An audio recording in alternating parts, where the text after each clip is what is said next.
Hunger rate sa Pilipinas lumobo sa 27.2% ayon po yan sa SWS survey. Naritong news scoop ni Ian Articona.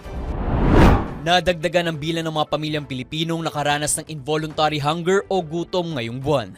Ito ay batay sa resulta ng inilabas sa survey ng Social Weather Stations kung saan naitala ang 27.2% hunger rate ngayong Marso na mas mataas kumpara sa 21.2% nitong Pebrero. Sa naitalang 27.2% na hunger rate, 21% ang nakaranas ng moderate hunger habang 6.2% naman ang nakaranas ng severe hunger. Ayon sa SWS, ito ang pinakamataas na hunger rate na naitala mula noong COVID-19 lockdowns noong September 2020 na umabot sa 30.7%.